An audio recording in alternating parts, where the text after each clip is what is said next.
Hi, good morning, and thanks for inviting me to this panel. Um, uh, so my presentation is going to be about financial strain in the United Kingdom. This is based on a piece of work I've done a few years ago using the Understanding Society data. But I'm also going to put it in context of the academic literature and give some indications of the research gaps that I think need filling. So I'm coming at this from the point of view of an economist. We did some work in Northern Ireland with members of credit unions who were in debt. And that led me to be interested in examining financial strain and understanding what actually causes it. So this is essentially based on work sort of earlier in this decade, so before the COVID pandemic. Um, I've pulled this data together from a European study called the Survey of Income and Living Conditions. And what it does, it surveys all aspects of living in the EU. But it also asks this interesting question about if people are struggling to make ends meet. So you can see that there's five different responses, and two of those responses are that making ends meet with difficulty or making ends meet with great difficulty. So you can see when you combine those two responses together, that consistently over the decade from 2010 to 2018, that almost 30%, so between 25% and 30% of households in the EU were saying that they had some difficulty making ends meet. And that's remarkably stable over the period as well. When you examine it by country, the country names are probably going to be very small on the left-hand side there. But when you examine the same proportion who are reporting difficulty or great difficulty and combine them together, you find that in Greece and other Balkan countries, as well as other countries in Eastern Europe, uh, the percentage saying they have difficulty making ends meet is extremely high, well over 50% in some cases, and up to 70% in Greece. On the opposite end of the spectrum are the Scandinavian countries and Germany, and the UK sits at around 12.8%. And that figure is consistent over time, more or less, and is also consistent with understanding society. So in understanding society, they asked the question, how well would you say you're managing financially these days? And the similar kind of responses, very difficult, quite difficult, and so on. And when you combine those two responses together and calculate the proportion in each local authority in the UK, even though overall the percentage reporting difficulties is around 12%, you can see there's quite a lot of variation. So in some cases, up to 30% of the local authority households in a particular local authority are reporting difficulties. They tend to be bunched in the inner cities. So you can see a dark area in London, dark area Birmingham, Manchester, and places like that. But you can see also it's not confined to the cities, that there's also areas outside the cities, in Scotland, for example, in more rural areas where people are reporting difficulties. Okay, so as an economist then, why should we be interested in financial strain? Well, the most common reasons given are households who are vulnerable, who are saying that they're under financial strain, are more liable to default on debt, and that poses a risk to the banking sector. The other argument is that households basically drive the economy, and if households are struggling, well, then they're going to reduce consumption, and that'll have a knock-on effect on other sectors of the economy. Now, economists are normally very reluctant to actually look at subjective measures. So the two measures that I looked at so far are essentially asking people's opinion about their situation. But I would argue that there's plenty of reasons why we should be looking at the subjective measures. Um, First of all, because when people do statistical analysis and try to come up with some sort of statistical construct of deprivation or hardship or poverty or so on, combining lots of different indicators, the indicator, the subjective one, comes out as being strongly correlated with that resulting construct. So it's telling us something.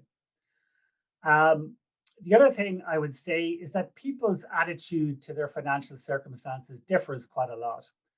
And you have to take those attitudes into consideration. So, in our work in Northern Ireland, we were quite surprised to kind of talk to people with objectively quite severe financial situation who felt quite complacent about the situation. On the other hand, people living in small rural communities who didn't have an objectively large debt burden, but were extremely concerned about it and the social implications of being in that debt. So attitudes are important, and people's opinion about their situation is important. And the other reason why we should take it into consideration is that there are social consequences that I'll talk about in a second of feeling under financial hardship. And if people don't actually report that they're concerned about their situation, well, then they won't experience those social consequences. And the converse is also true. So this is the main focus then in my talk. I'm looking at the feelings around economic and financial events. So basically people's reporting of how difficult they're finding their circumstances. So there's quite a broad literature looking at the social consequences of financial strain. There's a very comprehensive literature looking at mental health, looking at the association historically between suicide patterns and the macroeconomy, looking at particular subsets of the population. I think you could pretty conclusively from the academic literature decide that financial strain is bad for mental health. There are a few dissenting opinions, but that's generally the opinion. The other interesting paper from a Turkish study looks at the relationship between coping adjustments and mental health. And they argue that the more people adjust to their circumstances, the worse their mental health is. And that's an interesting observation that would be worth exploring. With physical health, there's also associations, lots of studies on self-assessed health, and they show that there's an association between financial strain and reports of health.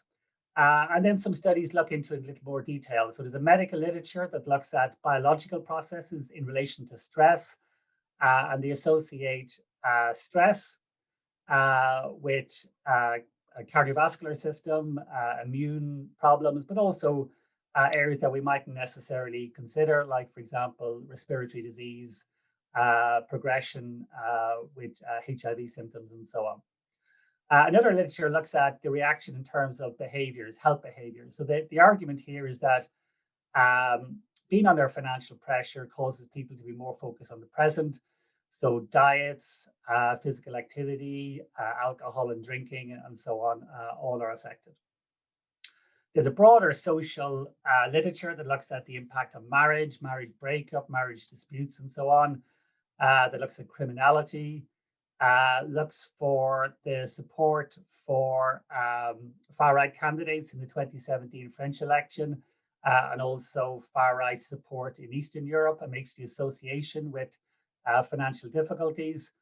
And there's also a recent paper that looked at Brexit and said, well, the patterns associated with voting for Brexit were less associated with immigration and more associated with financial difficulties. Okay, so as an economist then, how should we think about financial stress, financial strain? Well, that leads me into the work that I did. This is the most common perception of understanding, household economic life cycle decisions, the permanent income hypothesis. So essentially, it says that people smooth their income over time. So if their income fluctuates, they can iron out those fluctuations by borrowing or saving. So the question then is, then if people are reporting financial strain, well, then this lifetime consumption level must be too low. Also, we could argue that, well, people can't adjust to those shocks because not everybody can borrow, for example. And some people, you could also argue, can save. And also, the other thing is people have to adjust all the time as new information, new situations develop. So perhaps it's those shocks that are causing consumption levels to be revised, and that those shocks, that those revisions are causing the strain. So this logic does seem consistent with the literature because studies report, for example, that changes in income don't seem to have much effect on reports of financial hardship, but income changes, yeah, uh, don't have much of an effect on financial hardship reports, but income levels do. So that indicates that maybe there's something in this way of thinking. The association between debt and financial strain doesn't seem to be so strong. And you could argue, well, because people take on different burdens of debt over the life cycle. And when you're young, taking on a mortgage, taking on student debt, that level of debt seems more normal. And also, the effect of shocks is also consistent with this way of thinking. The liquidity constraints way of thinking about things, that this inability to borrow, well, there's also quite a few studies on that, looking at the association between changing regulations in terms of payday lending, for example, or access to credit cards and reports of financial stress. So basically, if people can't smooth, they get more stressed. Okay, so I better crack on. So my paper then is kind of examining from that perspective then which of those measures is the most important, and also trying to look at the policy implications of the reform of the disability benefit system in the UK. So this was a paper published a few years back. Okay, so the data that I used then was from Understanding Society, but I also combined it with the British Household Panel, which was the forerunner of the Understanding Society study. So it's an excellent study, as Raj has described, but it also is interesting because it allows me to calculate my shock variable. So basically what I can do is I can find out what people judge was going to happen in the future in terms of their financial situation, where they're going to be better off in the next period. And then we can follow that up by looking at the next survey and seeing, well, has the situation got better or not? So if it hasn't changed the way they thought it was, well, then it's a shock of some description.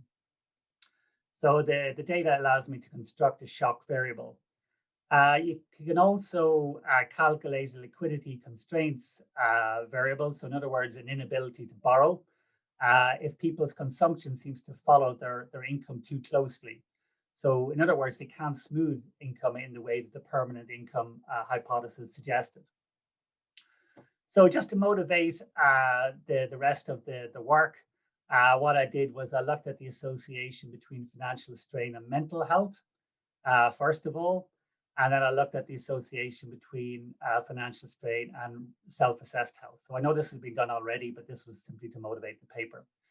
And no matter how you do it, which subsample of the data that I had and how you construct it statistically, there's a very powerful result coming out in terms of mental health.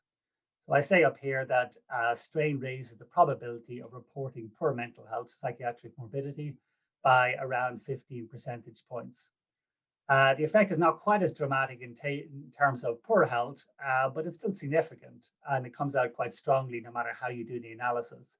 So it's in the region of increasing people's assessment of their health as being poor by 5 percentage points.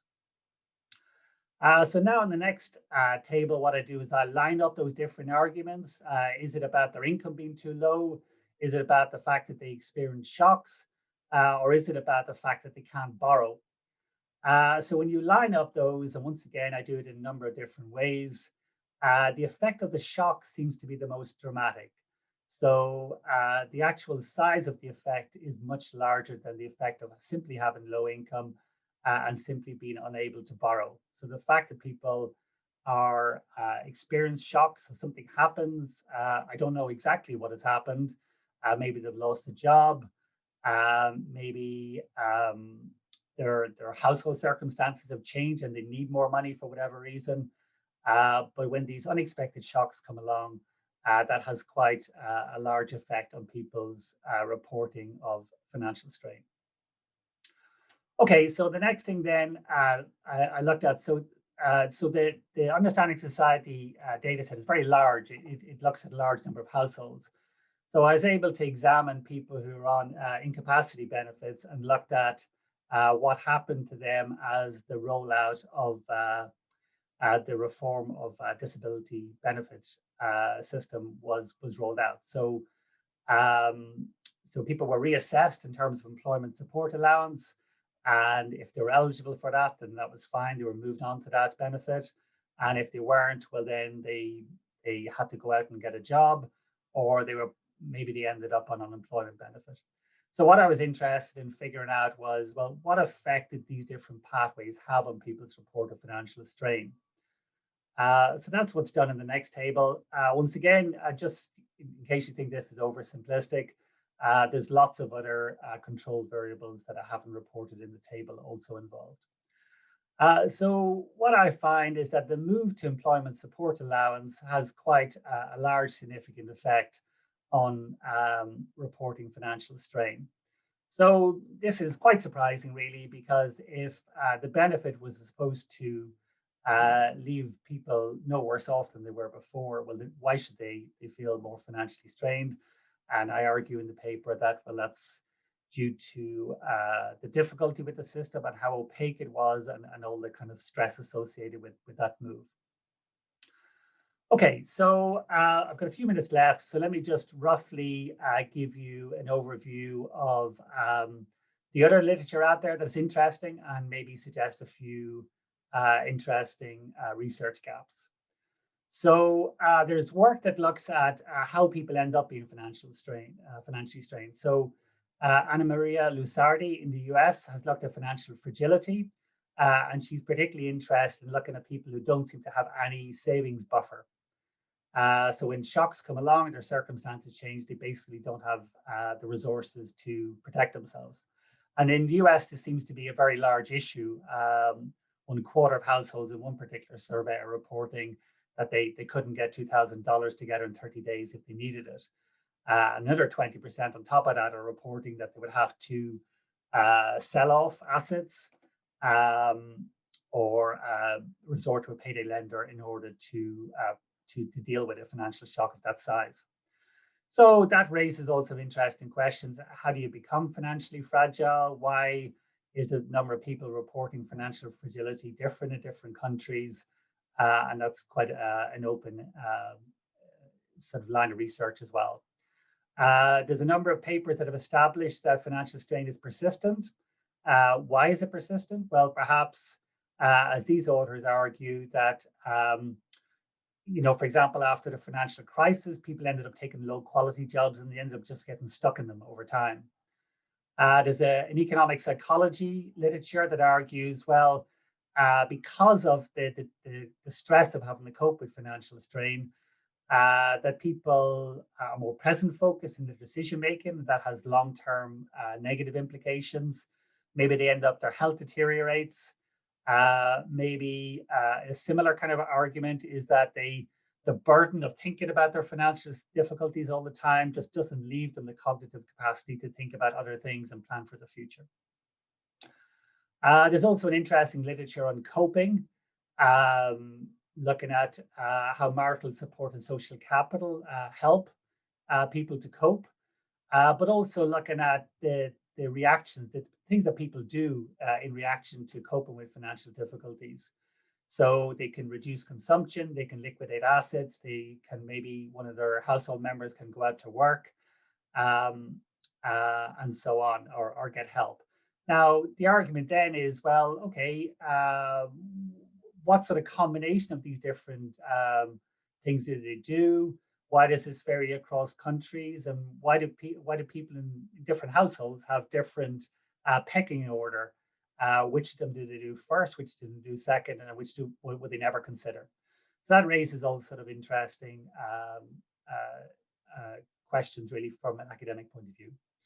So just to wrap up, then, is research gaps around economic theory, applying economic theory to financial strain. That a lot of the papers are quite simplistic.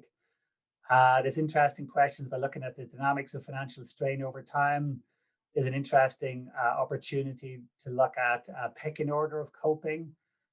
What about people who don't cope? Why don't they cope?